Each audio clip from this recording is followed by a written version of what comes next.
ஆன்மீகம் ஆனந்தம் சேனலுக்கு உங்களை அன்போடு வரவேற்கிறேன். சகல ஐஸ்வர்யங்களை அள்ளித்தரும் சௌந்தர்ய லகரியில் 31வது ஸ்லோகத்தில் இருந்து 40வது ஸ்லோகம் வரை இந்த பதிவில் நாம் பார்க்கலாம். ஸ்ரீ குருப்யோ நமஹ. சதுஷ்ஷ்ட்யா தந்த்ரைஹி சகலமதி சந்தாய புவனம் ஸ்திதஸ்தத்தத் சித்தீம் பிரசவபரதந்த்ரை பசுபதிஹ புனர்த்வன்னிர்பந்தாத் அகில புருஷார்த்தைக கடனாம் ஸ்வதந்திரம் தே தந்திரம் க்ஷிதிதலமவாதீதரதிதம் சிவசக்தி காமஹ க்ஷிதிரதரவீஷீதகிரணஹ ஸ்மரோஹம் சக்ரஹ ததனு ச பராமாரஹரயஹ அமீஹ்ரில்லேகாபிஹ திஸ்ருபிரவசானேஷு घटिताः भजन्ते वर्णास्ते तव जननि नामावयवतां स्मरं योनिं लक्ष्मीं त्रितयमिदमाधौ तव मनोः निधायैके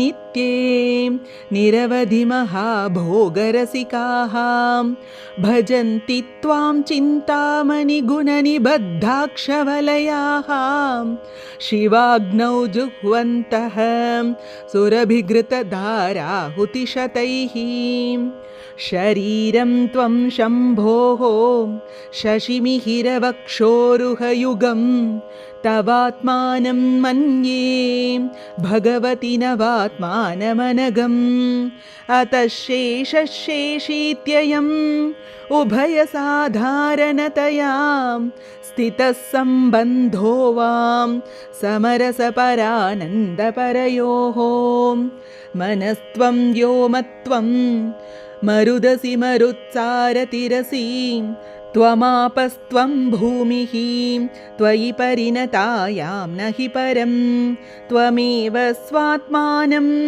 परिणमयितुं विश्ववपुषां चिदानन्दाकारं शिवयुवति भावेन बिभृशे तवाज्ञाचक्रस्तं तपनशशिकोटिद्युतिधरं परं शम्भुं वन्दे परिमिलितपार्श्वं परचितां यमाराध्यन् भक्त्या रविशशिशुचीनामविषये निरालोके लोके निवसति हि भालोकभुवने विशुद्धौ ते शुद्धस्फटिकविशदं व्योमजनकं शिवं सेवे देवीमपि शिवसमानव्यवसितां ययोखान्त्यायान्त्याः शशिकिरणसारूप्यसरणेः विधूतान्तर्द्वान्तां विलसति चकोरीव जगतीं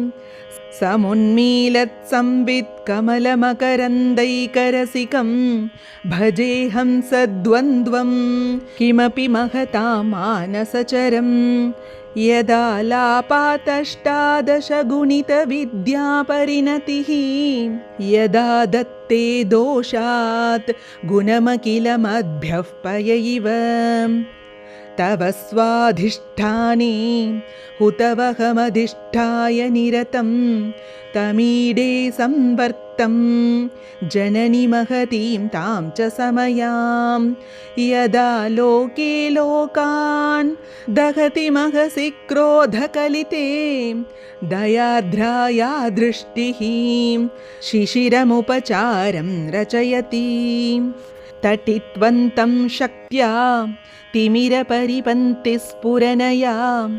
स्फुरन्नानारत्नाभरणपरिणद्देन्द्रधनुषं तव श्यामं मेघं कमपि मणिपूरैकशरणं निषेवे वर्षन्तं हरमिहिरतप्तं त्रिभुवनम्. श्रीगुरुभ्यो नमः. हरिः ओम्. சௌந்தர்ய லகரியில் 31 முதல் 40 வரையிலான ஸ்லோகங்களை இந்த பதிவில் நாம் தெரிந்து கொண்டோம். இது போன்ற ஸ்லோகங்களுக்கும் ஆன்மீக விஷயங்களுக்கும் மறக்காம நம்ம சேனலை சப்ஸ்கிரைப் பண்ணிருங்க. நல்லதே நடக்கட்டும், நன்மையை பிறக்கட்டும். நன்றி, வணக்கம்.